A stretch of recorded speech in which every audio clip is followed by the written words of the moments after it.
So this is Nihl, the excommunicated, the fallen priest, Numen's biggest worshipper, and standing around 12 feet, Numen's biggest follower.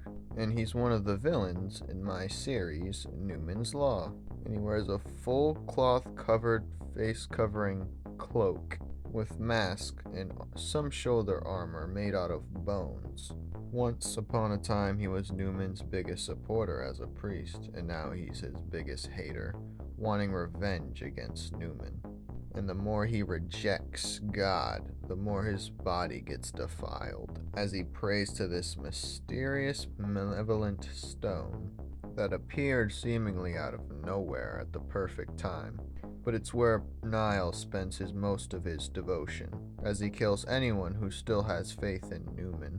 What Nihl lives is retaliation now against Numen for his abandonment. Now Nihil's weapon of choice is a long-handed wavy cleaver. He's one of the stronger characters in my series, and he's gonna get stronger as time goes on, as every time he defeats a strong opponent, he sacrifices them to the red-energied, evil-aurored soapstone, the glowing red prism, and he prays, and he merges the person's body with his own, becoming more of a grotesque but much more stronger person. Such as his last battle or last run-in he's won, he fused or merged the other person within him, gaining the power of the Scourge, the red energy itself. Nihil's name is based off the term nihilism, which is simply put to be the belief in nothing, or to reject all other beliefs. And he's also based off Darth Nihilus, as well as Revenant from Apex Legends, and my old love for Grim Reaper designs.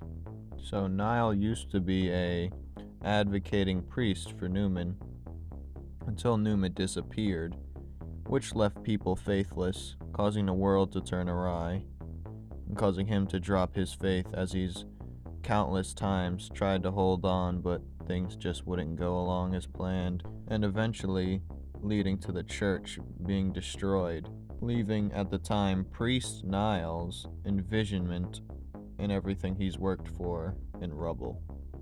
And there was nowhere else to target his newfound hatred but other than the person of origin that started his whole adventure, and which is in his eyes was Numen. But anyways, do you guys have any Grim Reaper based characters? Do expect Nihl to be a long returning character over and over. Well, not over and over, but he's got a bone to pick with the world. Okay, I think I'm gonna wrap up this yapathon, and you know what? We're gonna go back to bed. Maybe. Yes, we're gonna go to bed. Haha.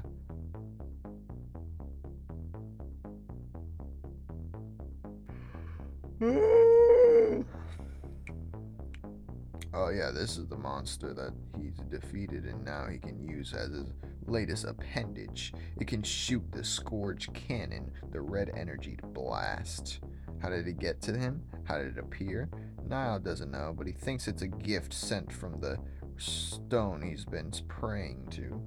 He senses a strange aura that something's out there in the galaxy, far out there in the galaxy. Maybe even a red galaxy looking for him, or just calling to him. And Nihl has been answering back, with no response ever from the stone, other than its mystical radiating aura on occasion. Although his hatred for Numen, his newfound disgust for Numen, he still likes to wear the star pendant, or in my series, some type of rosary beads, because the star is supposed to symbolize or be adjacent to the cross, and Numen's supposed to be God.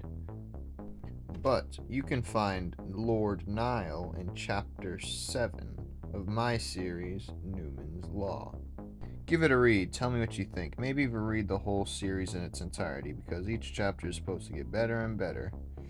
So just give me a chance, man. Oh yeah, I almost forgot to mention, he's also based off those centipede things from Elden Ring. You'll see why if you watch this, or read the comic I should say, or just hear me yap on occasion. I didn't think I'd be still talking, but here we are. I forgot to spread out my voice speeches, so...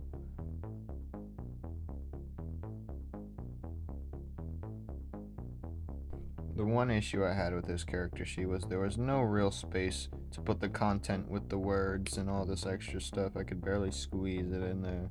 I was going to put a space background and then enlighten the stars, but you know what? It was just too busy, too much going on. So I was like, I should just put it as place of origin from when he first appeared in the chapter, which is right by the castle, which you'll see in about 3 seconds.